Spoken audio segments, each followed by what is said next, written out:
나아가십시다. 오늘 사랑 안에 머물러라 라는 제목으로 하나님의 말씀을 전하고자 합니다.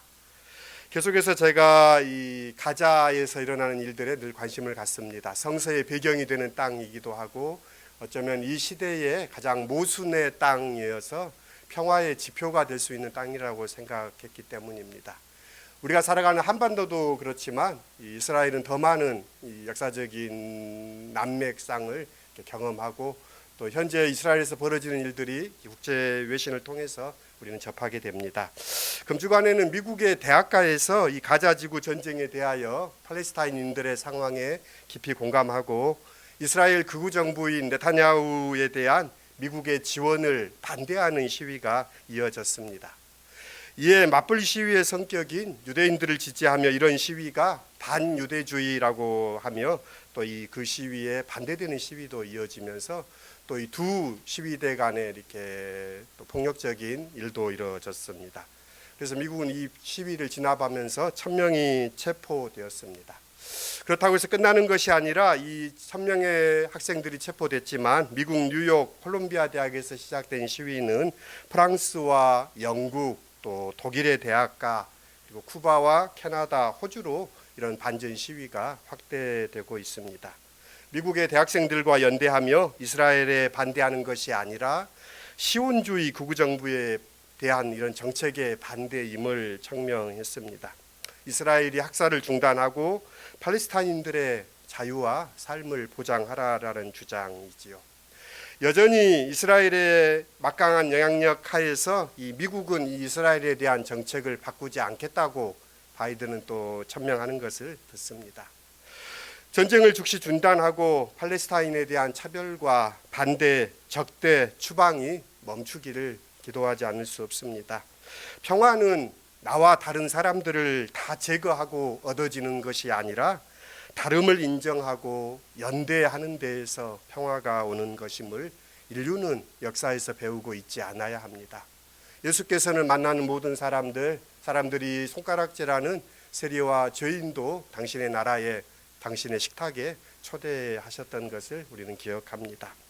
오늘 교회가 이 땅의 평화의 징표가 되어서 늘 분쟁의 땅에 관심 갖고 기도하고 또 하나님의 앞에 평화의 징표가 되는 우리가 되었으면 좋겠습니다. 오늘 성서 일과의 본문은 지난주의 본문과 이어집니다. 주님은 참 포도나무이십니다. 또 내 아버지는 농부이시다라는 예수의 강한 말씀이 계속해서 이어집니다. 참 포도나무는 좋은 열매를 맺는 나무라고 예수께서 말씀하셨습니다.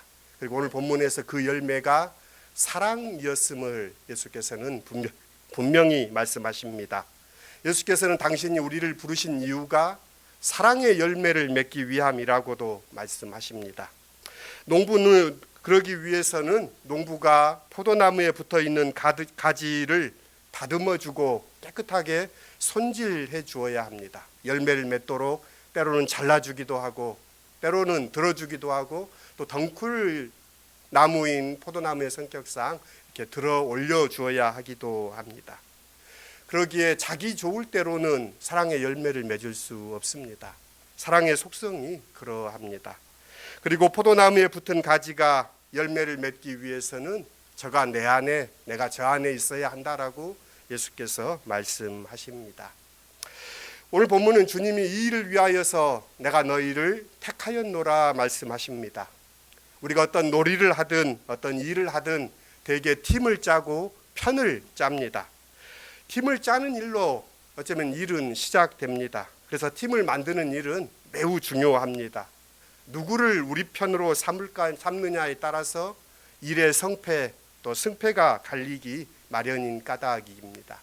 그래서 이기기 위해서 모든 팀은 아무래도 우수하고 실력 있는 사람들을 데려가기 위한 이 스카웃 각축을 벌입니다.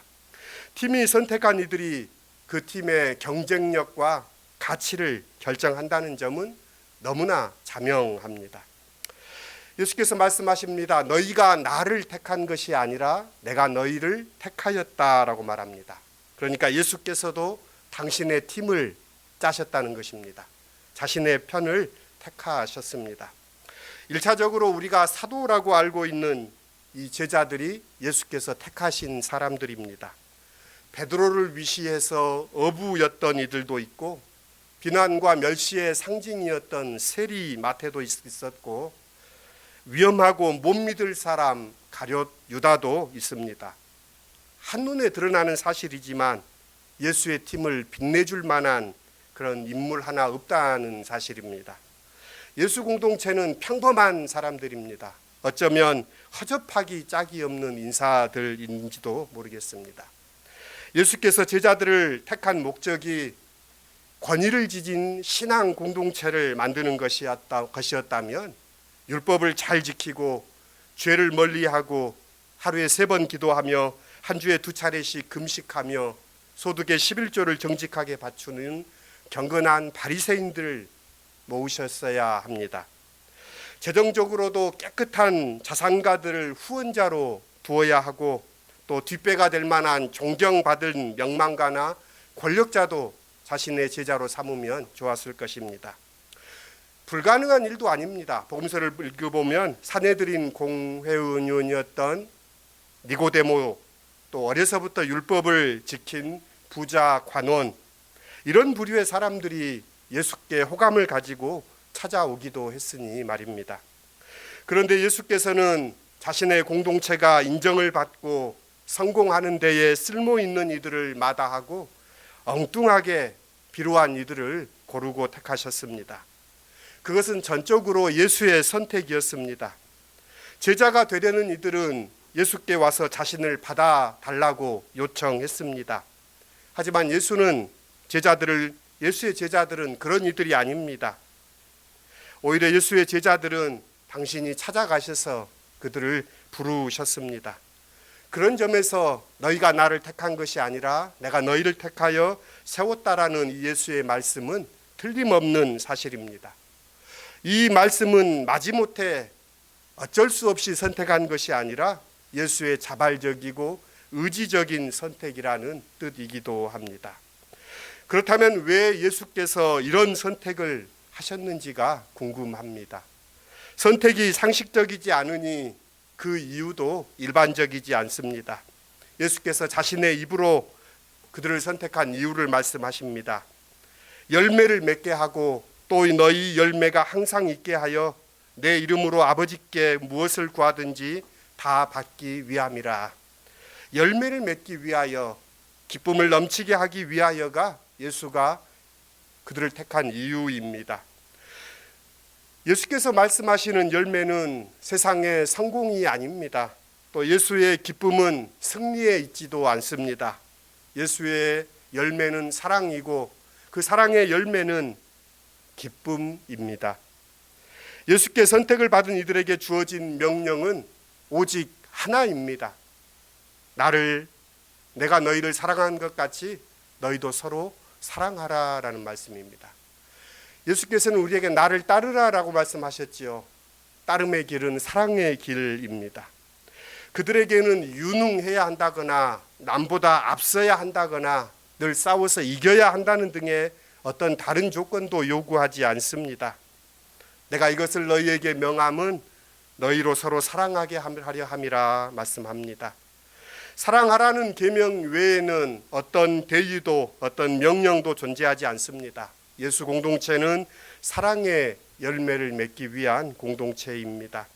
사랑은 예수 공동체가 세워지는 유일한 동기이며 과정이며 결과입니다.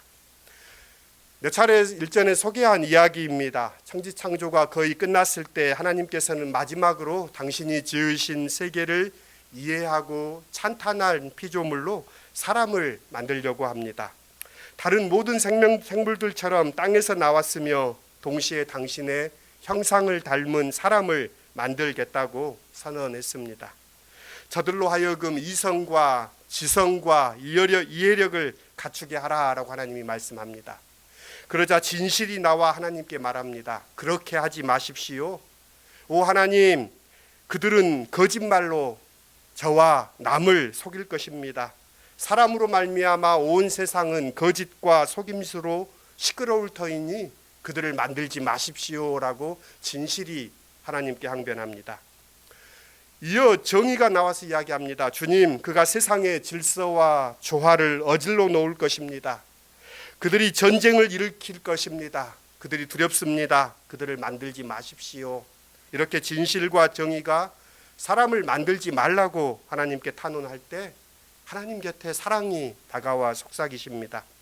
사랑하올 하나님, 그들이 당신을 닮았다면 서로 사랑할 수 있을 것입니다.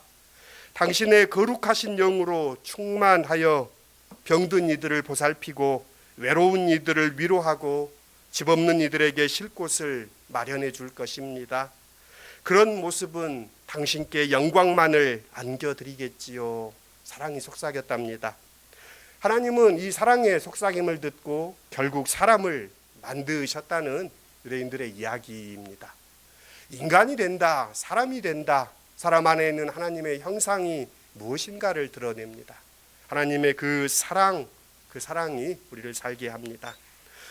사람은 참 부패하고 또 남도 속이고 자기도 속습니다. 세상의 질서와 조화를 쉽게 파괴합니다. 그렇지만 사람은 사랑할 줄 압니다. 사랑할 때 사람은 하나님의 형상으로 빛납니다. 진실과 정의는 심판하지만 사랑은 구원합니다. 그래서 진실도 말고 정의도 말고 오직 사랑으로 살게 해 주십시오라고 참 믿음의 사람들, 깨닫는 사람들은 이렇게 기도했습니다. 사랑 이외에는 구원이 올 곳이 없습니다. 예수께서 말씀하십니다. 내가 이것을 너희에게 명함은 너희로 서로 사랑하게 하려 함이라. 예수께서는 사랑하기 위해서 제자들을 선택했습니다. 예수의 공동체는 도전하고 성공하는 목적의 공동체가 아니라 사랑하고 그저 사랑하기 위한 공동체입니다. 성장과 발전이 아닌 사랑에 복종하는 것이 공동체의 원칙이 됩니다. 그러기에 예수께서는 경쟁력 있는 사람들을 공동체 안에 부르지 않고 사랑할 사람들을 부르셨습니다. 교회는 사랑하기 위해 부름을 받은 예수의 가족입니다. 아버지께서 나를 사랑하신 것 같이 나도 너희를 사랑하였으니, 사랑은 제자들이 만들어내는 무엇이 아닙니다. 사람이 만들어내는 무엇이 아니라 하나님께로부터 받은 것입니다. 하나님은 예수를 사랑하셨고 예수는 제자들을 사랑하셨습니다. 우리가 사랑한다는 것은 우선적으로 하나님께로부터 그리스도를 통하여 오는 사랑을 받아들이는 것이고 그 사랑 안에 머무는 것입니다. 그러므로 사랑이신 그리스도 안에 머무는 것은 사랑의 열매를 맺는 전제입니다. 또한 서로 사랑하는 일은 사랑하는 안에 거하는 이들에게 자연스러운 결과입니다. 예수께서는 사랑 안에 거하는 길에 대하여 말씀하십니다. 계명을 지킴으로써 사랑 안에 거하게 된다라고 말씀하십니다.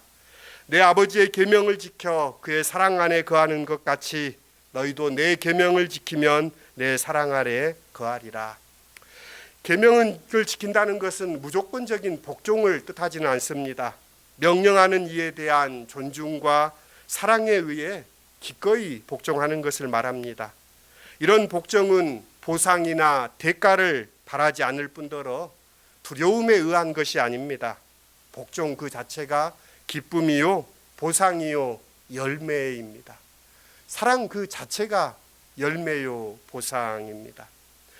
계명을 주는 분과 계명을 지키는 자의 뜻과 의지와 마음이 하나이기 때문입니다. 이처럼 계명을 지키는 자를 예수는 나의 친구라고 말씀하십니다. 종은 주인의 뜻을 이해할 필요가 없습니다. 단지 명령에 복종하면 될 뿐입니다. 그러나 친구는 친구의 뜻을 이해함으로 친구의 말을 지킵니다. 자신이 죽어 친구가 사는 것은 곧 자신이 사는 일이기 때문에 친구를 위해 목숨을 버릴 수 있습니다. 이것이 가장 큰 사랑입니다. 경쟁을 일삼는 세상에서 남을 이겨야 기뻐할 수 있습니다. 하지만 사랑을 일삼는 사람에게는 이기든 지든 언제나 기뻐할 수 있습니다. 성공을 열매라고 여기는 공동체에는 그 기쁨이 조건적일 수밖에 없습니다. 그러나 사랑을 열매라고 믿는 공동체는 기쁨의 조건이 없습니다. 그것은 이 공동체에 속한 이들에게 하늘의 아버지께서 보증하시는 열매요 기쁨입니다. 기쁨하면 300년 전에 프랑스의 수학자인 파스칼이 떠오릅니다. 파스칼은 자신이 하나님의 은혜를 경험했던 날을 메모해서 그것을 자신의 양복 안주머니에 넣고 기워 놓습니다. 그러면서 그것을 그 은혜를 잊지 않으려는 그의 행동이지요.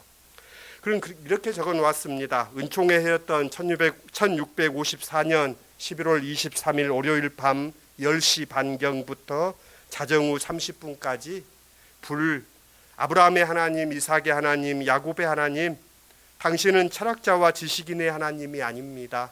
확신, 감정, 기쁨의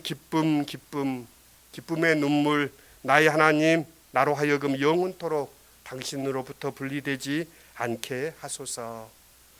파스칼은 하나님을 사랑하는 그 기쁨을 알았던 사람입니다. 우리에게도 그 기쁨이 다시금 회복되어 불일 듯 일어날 수 있기를 원합니다.